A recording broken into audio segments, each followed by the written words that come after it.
Chapter है बच्चे मेरा छोटा सा निजी पुस्तकालय। पुस्तकालय यानी कि लाइब्रेरी, निजी मतलब अपनी छोटी सी। जब इंसान अपनी खुद की एक लाइब्रेरी बनाता है तो छोटी सी लाइब्रेरी होती है। तो ये जो लेखक हैं हमारे धर्मवीर भारती, उन्होंने अपनी खुद की लाइब्रेरी कैसे बनाई, छोटी सी कैसे बनी, उन्होंने इसका पूरा किस्सा आपको बताया है, शुरुआत कैसे हुई।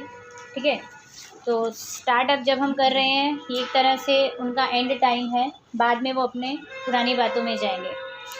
जुलाई 1989 यानी कि 1989 का दिन है। बचने की बिल्कुल भी उम्मीद नहीं थी, यानी कि जो ये लेखक हैं हमारे धर्मवीर भारती, उनकी बातों की जा रही है कि उनको कोई एक ज़बरदस्त हार्ट अटैक आया था और उनके बचने की बिल्कुल भी उम्मीद नहीं थी।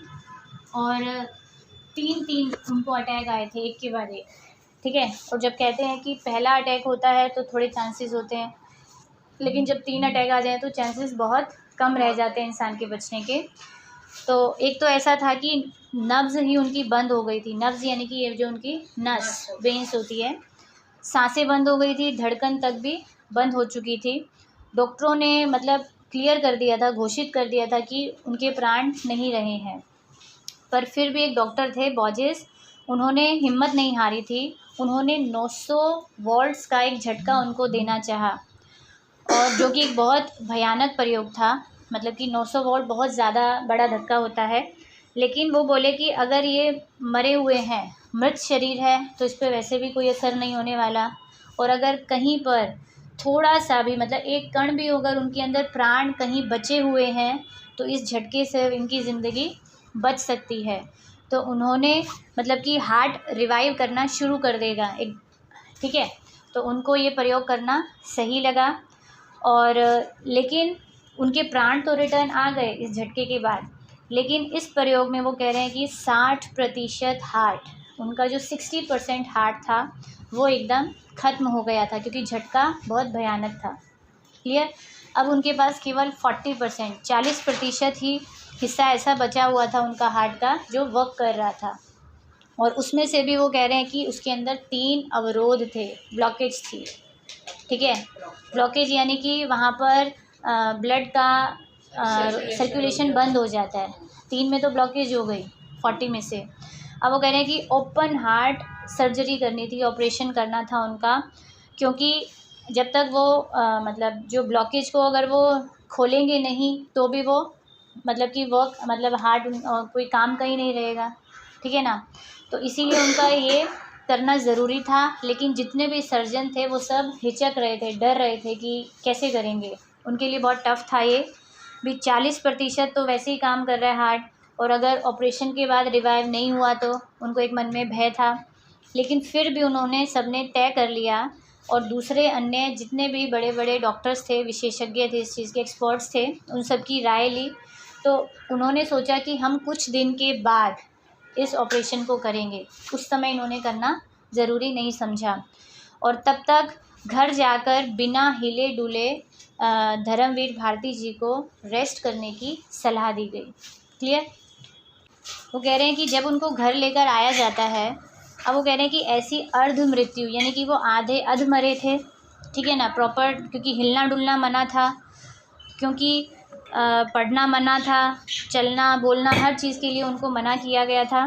लेकिन लेखक ने ज़िद की थी कि मुझे बेडरूम में ना रखकर मुझे अपनी किताबों वाले कमरे में रखा जाए, यानी कि उनकी खुद की लाइब्रेरी में रखा जाए। क्योंकि दिन भर पढ़े पढ़े वो केवल 2 ही चीज़ें वहाँ देख रहे थे। पहली चीज़ क्या थी, बाईं ओर की खिड़की के सामने रह रहकर हवा में झूलते सुपारी के पेड़ के झालरदार पत्ते। एक तरफ वो ये चीज़ें देखते थे वहाँ से, दूसरी तरफ उनको क्या दिखाई दे रहा है, अंदर कमरे में चारों ओर फर्श से लेकर छत तक ऊंची इतनी, ठीक है, किताबों से ठसाठस, यानी मतलब कहीं पर जगह थोड़ी सी भी खाली नहीं थी, उससे भरी हुई अलमारियाँ वहाँ पर रखी हुई थी। ठीक है, और अब वो बता रहे हैं कि बचपन में जो परी की कहानियाँ होती हैं ना, फेरी टेल्स, तो उनके अंदर क्या पढ़ा करते थे कि एक कहानी ऐसी थी जिसमें ऐसा था कि राजा के जो प्राण होते हैं ना वो एक तोते में बसते हैं। भी तोते की जब डेथ हो जाती है समझो राजा ख़त्म हो गया। तो ऐसे ही लेखक खुद के लिए कह रहे हैं कि उसी तरह मेरे जो प्राण थे वो इस शरीर से निकलकर कहाँ बस गए थे, उन किताबों के अंदर, क्योंकि उनको किताबों से बड़ा प्रेम था। ठीक है, इन हज़ारों किताबों में बसे हुए हैं, जो पिछले 40-50 बरस में, यानी कि 40 से 50 साल हो गए थे किताबों को उनको इकट्ठा करते करते, धीरे धीरे उनके पास जमा जमा हो गई हैं। ठीक, अब वो कैसे इतनी सारी किताबें उनके पास जमा हुई, उनका संकलन यानी कि इकट्ठा करना। ठीक है, संकलन की शुरुआत कैसे हुई वो इसके बारे में बाद में बताएंगे। पहले वो ये बताना चाहते हैं कि किताबें पढ़ने का और उनको सहेजने यानी कि इकट्ठा करने का शौक़ उनको कैसे लगा। वो कह रहे हैं कि बचपन की बात है, उस समय जब आर्य समाज का सुधारवादी जो आंदोलन था अपने पुरजोर पर था, यानी कि एकदम एंड पूरे कंप्लीट, मतलब बहुत ज़ोर शोर से चल रहा था। और लेखक के जो पिता थे वो आर्य समाज रानी मंडी के मेन पर्सन थे, प्रधान थे वहाँ के। और माँ जो थी उनकी, वो स्त्री शिक्षा के लिए आदर्श कन्या पाठशाला की उन्होंने स्थापना की थी। मतलब कि ये बात तब की है जब लड़कियों को पढ़ाई के लिए इतना फोकस नहीं था लोगों का। ठीक है, तो इनकी माता ने लड़कियों के लिए एक विद्यालय की स्थापना की थी जिसका नाम था आदर्श कन्या पाठशाला। क्लियर। आगे कह रहे हैं बच्चे, पिता की अच्छी खासी सरकारी नौकरी थी। ठीक है, माँ ने पाठशाला खोला, पापा भले ही सरकारी नौकरी में थे, लेकिन वो कह रहे हैं कि बर्मा रोड जब बन रही थी, बर्मा जो म्यांमार के वहाँ है ना, उसकी बात हो रही है, तब उन्होंने बहुत ज़्यादा वहाँ पर अच्छी खासी कमाई की थी। लेकिन जन्म के पहले ही, मेरे जन्म के पहले ही, यानी कि लेखक अभी पैदा भी नहीं हुए थे, उनसे पहले ही गांधी जी के आह्वान पर, यानी कि गांधी जी ने जब कोई आंदोलन चला रहे थे, लोगों को अपने साथ इकट्ठा कर रहे थे, तो उस समय उनके पिताजी ने, लेखक के पिताजी ने अपनी सरकारी जॉब छोड़ दी, क्योंकि वो गांधी जी के साथ लग गए थे। और वो कह रहे हैं कि हम लोग उस समय बहुत ज़्यादा आर्थिक कष्टों से गुज़र भी रहे थे, क्योंकि जब जॉब ही नहीं रहेगी, पैसा ही नहीं होगा, तो फाइनेंशियली उनकी कंडीशन अच्छी नहीं रही थी। फिर भी वो कह रहे हैं कि घर में नियमित रूप से पत्र पत्रिकाएँ, यानी कि समाचार पत्र, मैगज़ीन उनके घर में आती थी। ठीक है, भले ही पैसे नहीं है फिर भी ये दोनों चीज़ें उनके घर में आती थी। वो कह रहे हैं कि आर्य मित्र साप्ताहिक, वेदोदम, सरस्वती गृहिणी, ये उनके नाम हैं। और उसके अलावा वो कह रहे हैं कि 2 मैगज़ीन बच्चों वाली बाल पत्रिकाएँ आती थी, जो कि ख़ास मेरे लिए यानी कि लेखक के लिए, जिनका नाम है बाल सखा और चमचम। आपसे ये क्वेश्चन में पूछा भी जाएगा। तो वो कह रहे हैं कि उनमें ज़्यादातर क्या कहानियाँ होती थी, परियों की कहानियाँ, राजकुमारों, राक्षसों की, दानवों की, सुंदर राजकन्याओं की, और उनके पिक्चर्स बनी होती थी जो कि उनको बाल मन को बड़ा अट्रैक्ट करती हैं। वो कह रहे हैं कि अब उनको पढ़ते पढ़ते उनको पढ़ने की चाट लग गई। चाट लगना मुहावरा है, मतलब किसी चीज़ को एकदम, किसी चीज़ हाँ मतलब रटन सी लग गई थी, लत लग गई थी। ठीक है ना, तो हर समय वो पढ़ते ही रहते थे। भले खाना खा, जैसे आजकल के बच्चे जब खाना खाते हैं ना, बगल में मोबाइल आईपैड रख कर बैठते हैं, तो उनको इतनी लगन लग गई थी पढ़ने की, तो खाना खाते समय भी बगल में वो सब पत्रिकाएँ लेकर के बैठ जाते थे, पढ़ते पढ़ते खाना भी खा रहे हैं। तो अपनी दोनों पत्रिकाओं के अलावा वो उनकी और किताबें क्या हैं, सरस्वती और आर्य मित्र, इसको वो पढ़ने की बहुत कोशिश करते थे। घर में ये सब पुस्तकें अवेलेबल थी उनके पास। उपनिषदें और उनके हिंदी अनुवाद, सत्यार्थ प्रकाश, यानी कि ये स्वामी दयानंद की कुछ किताबें हैं जो कि बड़े लेवल की थी, यानी कि बड़े लोगों को समझने की थी, थोड़ी हाई लेवल की थी। तो सत्यार्थ प्रकाश के खंडन मंडन करने वाले जो अध्याय थे वो उसको पूरी तरह से समझ नहीं पाते थे, यानी कि सत्य के बारे में समझाना, बड़े लोग जैसे धर्म की बातें करते हैं उन सब के बारे में उसमें होती होंगी बातें, लेकिन वो क्योंकि वो बच्चे हैं, बच्चों को इतनी बड़ी बड़ी बातें समझ में आती नहीं हैं, फिर भी वो कोशिश करते थे उनको समझने की। और फिर वो कह रहे हैं कि फिर भी पढ़ने में उनको मज़ा आता था।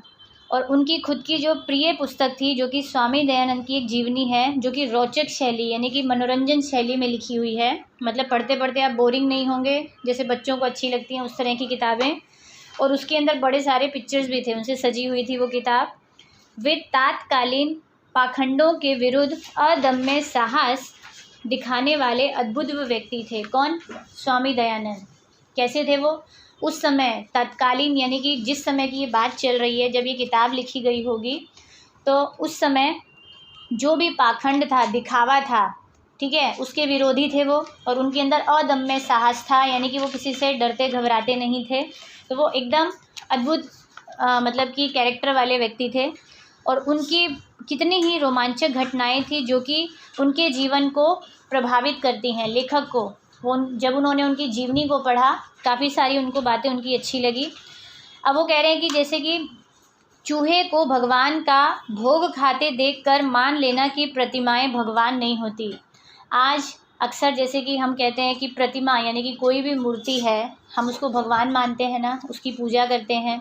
लेकिन बच्चे ने कभी, अब माँ ने अगर भगवान के आगे भोग लगाया और उसमें से थोड़ा सा भोग अगर कम हो गया, मान लीजिए रोटी का टुकड़ा रखा है, जो भी है, तो अगर वो थोड़ा सा कम हो जाता है तो घर वालों को क्या लगता है, आज भगवान जी ने भोग लगा लिया है, ठीक। लेकिन किसी बच्चे ने देख लिया कि वो एक दिन चूहा ने आकर के उसमें से एक खा लिया, तो बच्चे को क्या लगा कि भगवान तो होते ही नहीं है, ये तो चूहे वगैरह खा जाते हैं। तो वो इसकी बात बता रहे हैं कि फिर वो ये मानने लगे कि प्रतिमाएं जो थी वो भगवान नहीं होती हैं, ठीक है। और घर छोड़कर भाग जाना, वो जिस किताबों को वो पढ़ रहे थे उसके अंदर ये सब बातें थी। घर छोड़कर कौन भागते हैं, जिनको एकदम संन्यास लेना होता है, ठीक। तमाम तीर्थों, जंगलों, गुफाओं, हिम शिखरों पर साधुओं के बीच में घूमना, यानी कि जो लोग संन्यास ले लेते हैं, इनके साथ बैठते हैं ना, मतलब कि सब घर बार छोड़ दिया, गुफाओं में जाकर बैठ गए, मतलब योग किया, ऐसा अभी भगवान को पाना है। तो हर जगह इसकी तलाश करना कि भगवान क्या है, ठीक, और सत्य क्या है, एक्चुअल में सच है क्या, ये सब ये किताबों में पढ़ रहे थे।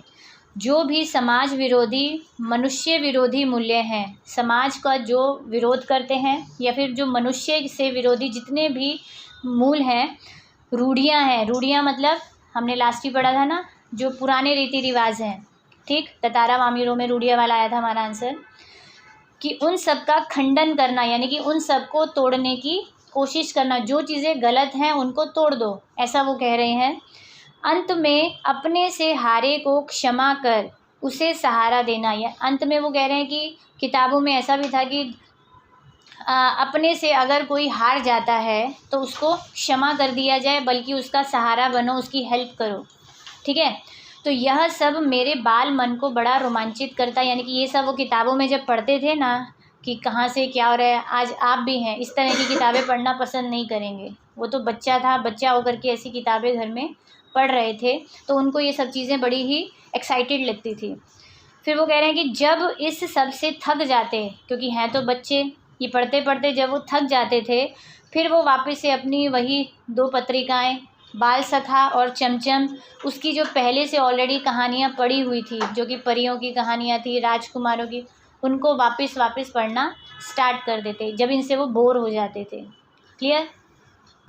अब इतनी किताबें पढ़ने के बाद उनकी जो माँ थी वो उनको बार बार स्कूल की पढ़ाई की जो किताबें हैं वो पढ़ने के लिए ज़ोर देती थी, क्योंकि उनको ऐसा लगता था कि ये क्लास की किताबें तो पढ़ता नहीं है, ये पत्रिकाएं पढ़ता रहता है, ये सब चीज़ें पढ़ता रहता है, अगर स्कूल की किताबें नहीं पढ़ेगा तो इसको कैसे कंप्लीट करेगा पढ़ाई को, कि कहीं ऐसा ना हो ऐसी किताबें पढ़कर ये साधु बन गया, घर बार छोड़कर चला गया। तो लेकिन उसके पिताजी क्या कहते थे कि नहीं, जीवन के अंदर यही पढ़ाई काम आएगी, उसको अगर पढ़ रहा है तो उसको पढ़ने दो, ठीक है।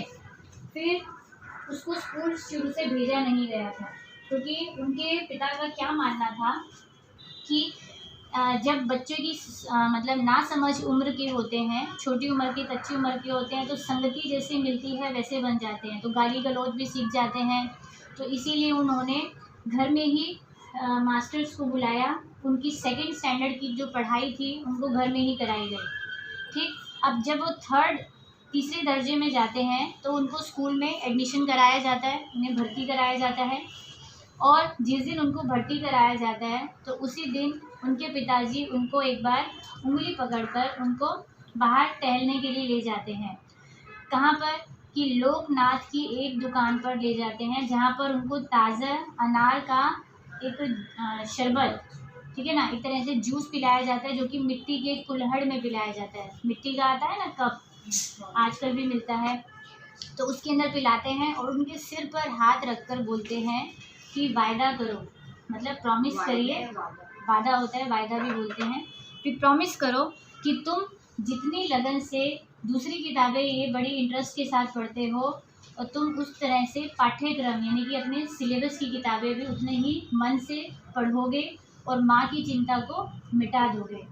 तो वो बोल रहे हैं कि पता नहीं कि वो पिताजी का आशीर्वाद था या मेरे जी तोड़ मेहनत का नतीजा था कि वो 3rd और 4th स्टैंडर्ड में उनके बहुत अच्छे नंबर आए और 5th स्टैंडर्ड में तो वो फर्स्ट ही आ गए थे। और तब उनकी माँ की आंखों में आंसू आ गए और उन्होंने उनको गले लगाकर कहा और गले लगा लिया। पिताजी भी मुस्कुराए, उन्होंने कुछ कहा नहीं, क्योंकि वो कह रहे हैं कि मेरे अंग्रेज़ी में बहुत अच्छे नंबर आए थे। तो आजकल तो क्या होता है, क्लास में आप फर्स्ट आ जाए, आपके स्कूल में तो फ़िलहाल ऐसा ही है कि कुछ भी गिफ्ट में एक मेडल पकड़ा देते हैं, है ना। हमारे टाइम तो क्या होता था कि नेक्स्ट स्टैंडर्ड की किताबें दी जाती थी, नेक्स्ट स्टैंडर्ड की फुल किताबें न्यू दी जाती थी। जो भी है, हर स्कूल का अपना अपना होता है। तो आपके स्कूल में तो यस फ्री ऑफ, बच्चा क्लास में फर्स्ट आया है तो उसको इस तरह का मोटिवेट किया जाता था। हाँ, तो अभी क्या है, वो कह रहे हैं कि मेरे अंग्रेज़ी में बहुत अच्छे नंबर आए थे, तो इसलिए उनको स्कूल से इनाम में 2 अंग्रेज़ी की किताबें मिली, ठीक है। और 2 किताबें वो किस चीज़ की थी, एक वैसे भी उनको पढ़ने का शौक़ था किताबें, तो उनके लिए तो ये बहुत बड़ी गिफ्ट थी। एक किताब के अंदर क्या था कि 2 छोटे बच्चे हैं जो कि घोंसलों की खोज में बागों और कुंजों में भटकते रहते हैं, यानी कि गार्डन में ही घूमते रहते हैं घोंसलों की खोज में।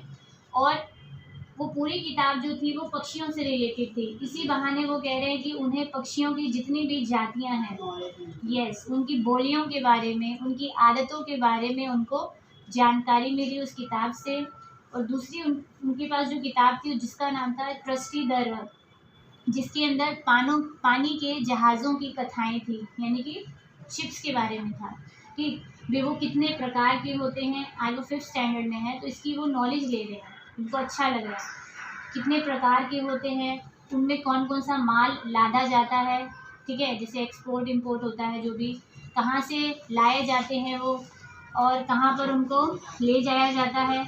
नाविकों की ज़िंदगी कैसी होती है, यानी कि जो कैप्टन्स होते हैं उनकी लाइफ कैसी होती है और कैसे कैसे द्वीप मिल जाते हैं, द्वीप यानी कि आइलैंड्स, ठीक। और कहाँ पर वेल होती है, हमको तो बस इतना पता है ना समुद्र में वेल है, अब उसको इस किताब से ये भी पता लगा कि कहाँ पर वेल है, कहाँ पर शार्क है। तो इन सब को पढ़कर उनको बहुत आनंद मिला था। देखिए, अब जो ये 2 किताबें उसने पढ़ी, ठीक है ना, एक समुद्र से रिलेटेड थी और एक समुद्र के जहाज़ों से रिलेटेड थी, दूसरी पक्षियों से रिलेटेड थी। वो कह रहे हैं इन दोनों किताबों ने एक नई दुनिया का द्वार खोल दिया था, यानी कि अब 2 नई चीज़ों के बारे में उसको काफ़ी सारी नॉलेज हो चुकी थी। विपक्षियों से एक तो भरा हुआ आकाश और रहस्यों से भरा हुआ समुद्र। अब पिता ने क्या किया, अलमारी के एक खाने से कुछ चीज़ें अपनी हटा दी। अलमारी है, अलमारी के अंदर एक खाना यानी कि एक ड्रॉवर लगा लीजिए, यस, एक साइड जो है, अब उन्होंने अपनी चीज़ें वहाँ से हटा ली और लेखक को कहा कि मतलब लेखक की वो दोनों किताबें उस खाने में रख दी, ड्रॉवर में रख दी और कहा कि अब से ये आज से तुम्हारी अपनी खुद की लाइब्रेरी है। मतलब वो छोटा सा उसको बॉक्स दिया गया, ड्रॉवर तो नहीं कहेंगे, ड्रॉवर तो मतलब खोलने का हो गया, खोलने का नहीं होता, शेल्फ़ कहेंगे हम बराबर उसको, शेल्फ़, ठीक है। तो उनको एक शेल्फ़ दे दी गई कबर्ड के अंदर कि अब से ये तुम्हारी अपनी खुद की लाइब्रेरी है। तो यहीं से उस बच्चे की लाइब्रेरी आरंभ हो जाती है, लेखक की। और जब बच्चा किशोर होता है, किशोर यानी कि टीनेज में जाता है और स्कूल से कॉलेज पहुंच जाता है, फिर कॉलेज से यूनिवर्सिटी में जाता है और उसके बाद वो डॉक्टरेट हासिल करता है। डॉक्टरेट यानी कि PhD भी कंप्लीट कर लेता है, डिग्री आ गई उनके पास। और यूनिवर्सिटी आफ्टर PhD की डिग्री के बाद उन्होंने यूनिवर्सिटी में अध्यापन किया, मीन्स प्रोफेसर की उनकी जॉब लग गई, उन्होंने पढ़ाया बच्चों को। और अध्यापन छोड़ने के बाद इलाहाबाद से वो बम्बई आ गए, बम्बई, ओके, मुंबई में आ जाते हैं। फिर वहाँ पर उन्होंने संपादन किया, संपादन यानी कि पब्लिश किया अपनी किताबों को। अब वो उन्होंने लिखना शुरू कर दिया था। उसी अनुपात में अपनी लाइब्रेरी का विस्तार करता गया। यानी कि जैसे जैसे उनकी एज बढ़ी, वो खुद बड़े हुए, तो वैसे वैसे उसी रेशो में, अनुपात में उनकी लाइब्रेरी भी धीरे धीरे बड़ी होती चली गई। यानी कि उसके अंदर किताबों का संकलन बढ़ता चला गया। अब आगे वो कह रहे हैं कि पर आप पूछ सकते हैं कि किताबें पढ़ने का तो शौक़ ठीक था, लेकिन किताबें इकट्ठी करने की जो सनक है वो क्यों सवार हुई। यानी कि आज मुझे किताबें अगर पढ़ने का शौक़ है तो मैं पढ़ूँगी, चलो लाइब्रेरी से ले आई, कहीं से भी ले आई, पढ़कर रिटर्न कर दी। लेकिन वो उनको इतना शौक़ था कि वो किताबों को इकट्ठा करना भी उन्होंने शुरू कर दिया। इकट्ठा कौन करता है? उसकी इच्छा होती है कि वो उसको दोबारा पढ़े, ठीक है, कुछ समय बाद उसका फिर मन करेगा ताकि वो उसको दोबारा लेने की ज़रूरत नहीं पड़े। तो उसका भी वो कह रहे हैं कि बचपन का एक अनुभव है, उसका रीज़न भी। इलाहाबाद के एक फेमस प्रख्यात शिक्षा केंद्रों में से एक थे, क्या था? ईस्ट इंडिया द्वारा स्थापित पब्लिक लाइब्रेरी से लेकर, मतलब कि अंग्रेज़ों के ज़माने की ईस्ट इंडिया कंपनी ने एक लाइब्रेरी बनाई थी, तब से लेकर के महामना मदन मोहन मालवीय द्वारा एक लाइब्रेरी बनाई गई थी जिसका नाम था भारती भवन। वहाँ से लेकर वहाँ तक उन्होंने हर लाइब्रेरी को, मतलब कि वहाँ पर वो गए हुए थे। और विश्वविद्यालय की जो लाइब्रेरी थी उनकी, और तथा अनेक कॉलेजों की लाइब्रेरी तो है ही, लगभग हर मोहल्ले में एक लाइब्रेरी है। वो ऐसा क्यों कह रहे हैं? क्योंकि इलाहाबाद जब वो रहते थे जहाँ, वहाँ लोगों को पढ़ने का शौक़ बहुत था। मतलब बहुत सारी लाइब्रेरी वहाँ होती थी, मतलब कि कॉलेजों की तो लाइब्रेरी थी ही थी, विश्वविद्यालयों की भी थी। मतलब ऐसा लगता था कि हर मोहल्ले में एक एक लाइब्रेरी बनी हुई है, सबको शौक़ था। और वहाँ पर हाई कोर्ट भी है, तो वकीलों की खुद की पर्सनल निजी लाइब्रेरी होती थी, अध्यापकों की अपनी लाइब्रेरी होती थी। तो लेखक ने कभी ये नहीं सोचा था कि उनकी खुद की भी अपनी लाइब्रेरी होगी, ऐसा वो उन्होंने सपने में भी नहीं सोचा था। पर वो कह रहे हैं कि उनके खुद के मोहल्ले में जो एक लाइब्रेरी थी जिसका नाम था हरि भवन, तो स्कूल से उनको जैसे ही छुट्टी मिल जाती थी उसी लाइब्रेरी में जाकर जम जाते थे। मतलब अब पढ़ना अपना शुरू कर देते, क्योंकि चस्का चढ़ चुका था किताबें पढ़ने का। तो पिता दिवंगत हो चुके थे, अभी वो कहाँ हैं? स्कूल में, खुद स्कूल में पढ़ रहे हैं। ये बात तब की है, उनके पिताजी की डेथ हो गई है और लाइब्रेरी का चंदा चुकाने के पैसे उनके पास नहीं थे। यानी कि लाइब्रेरी से अगर वो कोई बुक इशू करना चाहें वो कर नहीं सकते थे, क्योंकि वो फ़ीस की नहीं पे कर सकते थे। इसीलिए वो वहीं पर बैठकर किताबें निकलवा कर पढ़ते रहते थे। और वो कह रहे हैं कि उन दिनों में हिंदी में विश्व साहित्य, खासकर उपन्यास के बहुत ज़्यादा अनुवाद हो रहे थे। यानी कि जो भी इंग्लिश में लिखे होंगे बड़े बड़े नॉवेल्स, उनको हिंदी में उनका ट्रांसलेशन हो रहा था और इनको हिंदी में किताबें पढ़नी होती थी। तो जैसे जैसे अनुवाद हो रहे थे वहाँ किताबें आ रही थी, तो इनको भी पढ़ने का शौक़ चढ़ रहा था। तो उन अनुदित उपन्यासों को पढ़कर उनको बहुत सुख मिलता था, बहुत अच्छा महसूस होता था। वो कह रहे हैं कि उनके खुद के जिस लाइब्रेरी में वो जाते थे, क्या नाम है, हरि भवन, तो वहाँ पर बहुत सारे उपन्यास थे। वहीं पर उनका परिचय किन किन से होता है, यहाँ से लिस्ट लंबी स्टार्ट हो गई है जितने लेखकों की उन्होंने उपन्यास या किताबें पढ़ी हैं। बंकिम चंद्र चट्टोपाध्याय की लिखी हुई कौन सी है? दुर्गेश नंदिनी, कपाल कुंडला और आनंद मठ से, ठीक है। फिर वहाँ से टॉलस्टॉय की अन्ना कैरेनिना, विक्टर यूगो का पेरिस का कुबड़ा, ये सब नाम इंग्लिश हैं सारी बुक्स के नेम, ठीक है। पहले हिंदी के आए, तो इतनी सारी किताबें हैं वो सब आ गई। फिर है कि हिंदी के ही माध्यम से उन्होंने सारी दुनिया के कथा पात्रों से मुलाकात करना कितना आकर्षक सा लग रहा था। अब ये तो वो इंग्लिश में उपन्यास, अब वो धीरे धीरे उन्होंने हिंदी में कन्वर्ट तो हो ही गए थे, उनका अनुवाद हो चुका था। अब उन्होंने वो सारे के सारे पढ़ लिए। अब वो कह रहे हैं कि इन सब से जो भी उनके पात्र थे, इंग्लिश लेखकों ने जो भी उपन्यास लिखे थे, तो उनके जितने भी पात्र थे उनको उन सबसे परिचय अब उनका हो चुका था। जैसे ही लाइब्रेरी खुलती वो वहाँ पहुँच जाते थे। और जब शुगल जी लाइब्रेरियन, यानी कि लाइब्रेरियन का नाम है शुगल जी, वो कहते थे कि बच्चा अब तो उठो, पुस्तकालय बंद होने का समय हो गया है। यानी कि वो सवेरे पहुँच जाते थे और जब तक पुस्तकालय खुला रहता था वो तब तक वहीं बैठते थे, बंद होने के बाद ही वहाँ से जाते थे। और तब उनका मन जो था वो मतलब मन ही नहीं करता था वहाँ से जाने का, अनिच्छा से, यानी कि उनकी इच्छा ही नहीं होती थी कि वो लाइब्रेरी को छोड़ कर जाएँ, क्योंकि उनकी किताब अधूरी रह जाएगी। उनको ऐसा लगता था इशू कराकर जा नहीं सकते हैं, पैसे नहीं हैं, तो उनके मन में एक कसक होती थी कि काश उनके पास इतने पैसे होते कि वो यहीं के लाइब्रेरी के सदस्य बन जाते और जो भी बुक उनको अधूरी रह गई है या उसको घर जाकर पढ़ना हो या दोबारा से पढ़ना हो वो उसको पढ़ पाते। ठीक है, तो इसीलिए वो कह रहे हैं कि इशू तो वो करा नहीं सकते थे, बाज़ार से नहीं खरीद भी नहीं सकते थे, इसीलिए वो कहते थे कि मतलब किताबें पढ़ने का इतना शौक़ था कि काश मैं इस किताब को एक बार पढूं, 2 बार पढूं, बार बार केवल पढ़ता ही रहूं। लेकिन ये सपना उनका सपना ही रह जाएगा, क्योंकि वो किताबें घर ला कर के अपनी लाइब्रेरी में जमाना चाहते थे, लेकिन उनको बस यूँ था कि काश ये मेरा सपना ही नहीं रह जाए, पता नहीं पूरा होगा भी कि नहीं होगा।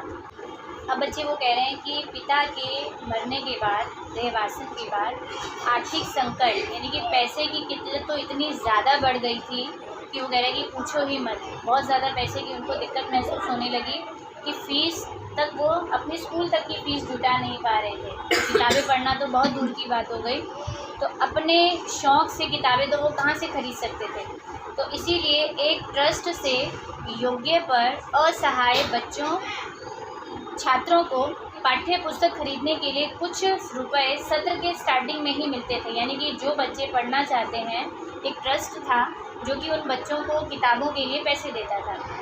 तो उनमें उनसे प्रमुख पाठ्य पुस्तकें वो सेकंड हैंड में खरीद लेते थे। सेकंड हैंड का मतलब होता है यूज़ की हुई किताबें, ठीक है, और सेकंड हैंड की किताबें आधे दाम में मिल जाती हैं। हमारे टाइम हमने भी पढ़ी हैं, क्योंकि किताबों का बच्चे इतनी महंगी नहीं आती थी, लेकिन किताबों के लिए जो रेफरेंस बुक है, जैसे कि आज आप ऑल इन वन खरीद रहे हैं, तो हम अपने समय में जो भी रेफरेंस बुक खरीदते थे तो वो मान लीजिए अगर 100 रुपये की है तो हमें 50 रुपये में मिल जाती थी, ठीक है ना।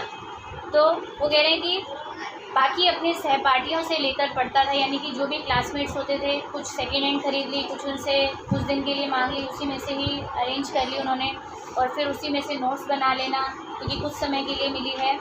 तो उन दिनों परीक्षा के बाद छात्र अपनी पाठ्य पुस्तकें आधे दाम में बेच देते थे, ठीक है, और उससे आने वाले नए मतलब कि जो भी नए बच्चे होते थे, ठीक है, वो गरीब बच्चे जो भी गरीब बच्चे हैं, विपन्न यानी कि गरीब बच्चे, वो पहले वाले बच्चों से आधे दाम में ख़रीद रहे हैं किताबें, ठीक है ना।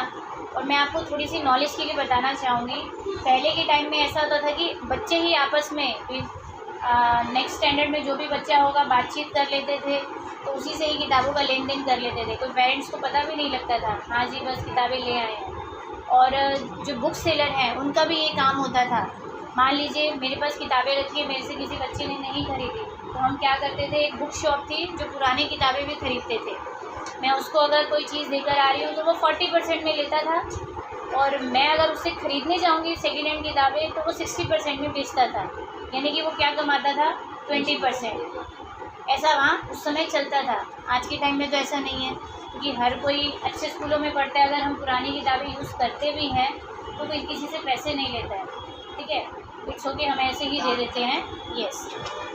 फिर वो बोल रहे हैं कि उनके जीवन की जो सबसे पहली साहित्यिक पुस्तक थी उन्होंने अपने पैसे से खरीदी कैसे, उसके बारे में वो बताना चाह रहे हैं, क्योंकि वो दिन कभी भूलते ही नहीं हैं। वो कह रहे हैं कि उस समय उन्होंने इंटरमीडिएट पास किया, यानी कि 12th स्टैंडर्ड, ठीक, मिडल होता है 8, मैट्रिक होता है 10 और इंटरमीडिएट यानी कि 12th। तो पुरानी पाठ्य पुस्तकें बेचकर वो बीए की किताबें खरीदने के लिए एक सेकेंड हैंड बुक शॉप पर गए थे।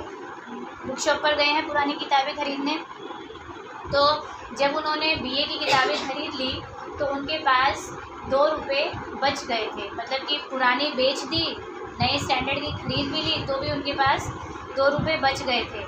और सामने का ही एक सिनेमा घर था, ठीक है, वहाँ पर एक मूवी लगी हुई थी देवदास, न्यू थिएटर्स था, और काफ़ी लोग उसकी चर्चा कर रहे थे क्योंकि फ़िल्म बहुत फेमस थी। और लेकिन वो कह रहे हैं कि लेखक की जो माँ थी उनको फ़िल्में देखना बिल्कुल भी पसंद नहीं था, भी उनको ऐसा लगता था कि फ़िल्म देखने से बच्चे बिगड़ते हैं। लेकिन उसके जो गाने थे, देवदास मूवी के जो गाने थे, सिनेमा घर के बाहर बजते रहते थे और सबको पसंद भी बहुत आते थे। तो उसी का एक गाना था कि दुख के दिन अब बीतत नाही, मतलब कि दुख के दिन अब बीत ही नहीं रहे हैं। और लेखक इस गाने को हमेशा गुनगुनाते रहते थे क्योंकि उनके दिन भी दुखों वाले ही थे, तो उनको ये गाना अच्छा लगता था तो वो गाते रहते थे। तो कभी कभी तो वो कह रहे हैं कि ये गाना गुनगुनाते हुए उनकी आंखों में आंसू भी आ जाते थे, पता नहीं क्यों आ जाते थे। अब आंसू तो नेचुरली इसीलिए आएंगे क्योंकि उनकी खुद की भी ज़िंदगी ऐसी है, ठीक है, इसीलिए उनका मन भर आता था। तो जब एक दिन उनकी माँ ये गाना उनके मुख से सुनती है तो उनकी माँ का दिल भी माँ का दिल होता है। वो कह रहे हैं कि वो कहती हैं कि दुख के दिन बीत जाएंगे बेटा, दिल इतना छोटा मत करो, भी अच्छे दिन भी तुम्हारे आएंगे, धीरज से काम करो। और लेकिन जब उनकी माँ को पता लगता है कि जो ये गाना गा रहे हैं वो देवदास फिल्म का है और जो कि उनकी माँ सिनेमा देखने की बहुत कट्टर घोर विरोधी थी, तब उन्होंने बोला कि अपना मन क्यों मार रहा है, क्योंकि उनको लगा कि उनके बेटे की ये फिल्म देखने की शायद इच्छा है, तभी ये गाना गुनगुनाता रहता है। तो उन्होंने बोला कि अपना मन मत मारो, जाकर फिल्म देख कर आ जाओ, तो पैसे मैं दे दूँगी। लेकिन अब जब माँ ने बोल दिया कि पैसे मैं दे दूँगी, तो बच्चा क्या बोलता है कि पैसे मेरे पास हैं, किताबें बेचने से और नई किताबें ख़रीदने के पास मेरे पास 2 रुपये बचे हैं। तो वो माँ की सहमति से फिल्म देखने के लिए थिएटर में चले जाते हैं। अब वहाँ पर पहला जो शो चल रहा था उसको ख़त्म होने में अभी समय था, ख़त्म ही नहीं हुआ था। अब वो टाइम पास के लिए क्या गए, पास की ही एक उनकी दुकान थी जहाँ वो किताबों का लेन देन करते थे, वहाँ जा कर के टाइम पास करने लगते हैं, किताबों को देखने लगते हैं। तो काउंटर के ऊपर भी वो एक किताब देखते हैं, देवदास, जिसकी फिल्म वो देखने आए थे, वहीं पर उनको किताब दिखाई देती है जिसके लेखक हैं शरद चंद्र चट्टोपाध्याय जी। और वो देखते हैं कि किताब की जो कीमत है केवल 1 रुपया है। और फिर वो पुस्तक को उल्टा सीधा करके देखते हैं। अब जो पुस्तक बेचने वाला है, विक्रेता है, वो बोलता है कि तुम तो एक स्टूडेंट हो, विद्यार्थी हो और अक्सर अपनी किताबें यहाँ से मतलब कि बेचने आते हो और नई किताबें जो भी है लेने आते हो, तुम हमारे बहुत पुराने ग्राहक हो, तो मैं तुम्हें यही किताब 1 रुपये की बजाय 10 आने में दे देता हूँ। ठीक है बच्चे, 1 रुपया का आधा होता है 8 आना, समझ में आया। अब 8 आने का आधा क्या होता है, 25 पैसा, जिसको हम 4 आने कहते हैं। अब 25 का आधा तो 12.5, अभी तो कोई वैल्यू नहीं है, अभी तो 25 पैसे की और 50 पैसे की भी नहीं है। तो मैं जस्ट आपको एक बता रही हूँ, 1 रुपया का आधा यानी कि 8 आना होता है। तो उन्होंने 10 आने में उस देवदास की किताब को ख़रीद लिया, मतलब ख़रीदने का सोचा, क्योंकि उनके मन में क्या आ रहा था, दुकानदार बोलता है भी मैं तुमसे कमीशन नहीं लूँगा, तुम हमारे अच्छे ग्राहक हो, तो मैं तुम्हें 10 आने में देता हूँ। तो अब यहाँ पर लेखक का मन पलट जाता है, वो कहता है कि 1.5 रुपये की पिक्चर देखूँगा, 10 आने में मिल रही है, पैसे बच भी रहे हैं, तो बेटर है इसे 10 आने में ख़रीद लेना। और वो उसको पुस्तक को ख़रीद लेते हैं और जल्दी से घर पर लौट आते हैं। और 2 रुपये में से जो भी पैसे बचते हैं, ठीक है, 1 रुपया और 6 आना वो अपनी माँ के हाथ में रख देते हैं। और माँ भी बोलती है भाई तुम जल्दी कैसे आ गए, पिक्चर नहीं देखी? उन्होंने बोला माँ नहीं माँ, फिल्म तो नहीं देखी, ये किताब लेकर आया हूँ। तब उसकी माँ की आँख में आंसू आ जाते हैं, फिर बच्चे ने अपना मन मारा, हालांकि इतनी इच्छा थी, लेकिन क्या देख रही है वो, किताबें पढ़ने का शौक़ है और फिल्म वाली स्टोरी ही उनको किताब में मिल जाएगी, तो उन्होंने किताब खरीद ली। तब वो कह रहे हैं कि ये नहीं मालूम था भी वो खुशी के दिन थे या दुख के दिन थे, लेकिन उन्होंने उन दिनों अपने पैसों से एक किताब खरीद ली थी, पहली किताब, और जो कि उनकी अपनी निजी लाइब्रेरी की सबसे पहली खरीदी हुई किताब थी। पहली जो किताबें थी वो तो स्कूल से गिफ्ट में मिली थी ना, ये उनकी फ़र्स्ट खरीदी हुई किताब थी।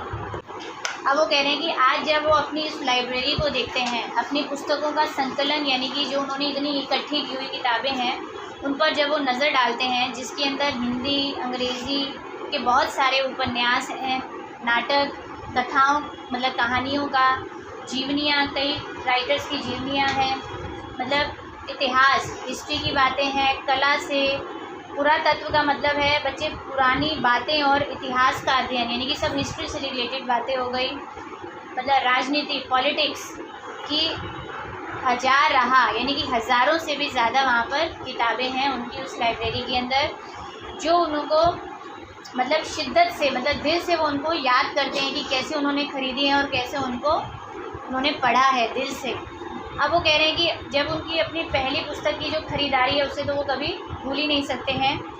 बाद में वो जितने भी इंग्लिश राइटर्स हैं उन सब के नाम हैं, जैसे Rainer Maria Rilke, Stefan Zweig, Maupassant, Chekhov etcetera जो भी हैं। फिर हिंदी के बोल रहे हैं कि जैसे कबीर, तुलसी, सूर, रसखान, जायसी, प्रेमचंद, पंत, निराला, महादेवी जी, महादेवी वर्मा और जाने कितने ही ऐसे लेखक हैं और चिंतक हैं। चिंतक यानी कि जो इन सब के दुनिया भर के बारे में या जो भी है वो अपना सोच विचार करके जो भी किताबों में लिखते हैं, उन सब की कृतियों के बीच में, यानी कि जो भी उन्होंने किताबें लिखी हैं उन सब के बीच में वो अपने आप को काफ़ी भरा भरा महसूस करते हैं, यानी कि उनको कभी अकेलेपन का वहाँ एहसास ही नहीं होता कि उनका कोई है या नहीं है। किताबों के बीच में वो अपने आप को एकदम ऐसा लगता है कि वो अकेले कभी थे ही नहीं, क्योंकि सारे लेखक उनके आसपास ही हैं। और मराठी के एक बहुत फेमस कवि थे विंदा करंदीकर, उन्होंने भी एक सच कहा था। जब ऑपरेशन के बाद वो घर उनसे मिलने के लिए आते हैं तो वो उन्हें कहते हैं कि भारती, यानी कि हे धर्मवीर भारती, इतने सैकड़ों महापुरुषों के बीच में, यानी कि जो पुस्तक के रूप में तुम्हारे चारों ओर विराजमान हैं, बैठे हुए हैं, ये सारे के सारे महान व्यक्ति हैं, और आज जो तुम बच गए हो, जो तुम अपने मतलब मौत के मुंह से भी बाहर आ गए हो, शायद कहीं ना कहीं इन सभी महापुरुषों का आशीर्वाद ही है। तो तुम्हें इन सब, जिन्होंने तुम्हें नया जीवन दिया है, फिर से जीवन प्रदान किया है, तब उनको भी कहीं ना कहीं एहसास होता है उन सभी लेखकों के लिए। तब वो मन ही मन में विंदा जी को भी प्रणाम करते हैं और उस लाइब्रेरी में जितने भी लेखक हैं उन सबको भी वो दिल से प्रणाम करते हैं। क्लियर? चैप्टर बच्चे हमारा फिनिश। इसके जितने भी क्वेश्चन आंसर्स हैं बच्चे डिस्कस कर लेते हैं। चैप्टर बच्चे फिनिश हो गया है। फिर भी कुछ भी आपको कहीं पर कोई भी डाउट आता है तो आप मुझसे डिस्कस कर सकते हैं। Okay, good bye, take care.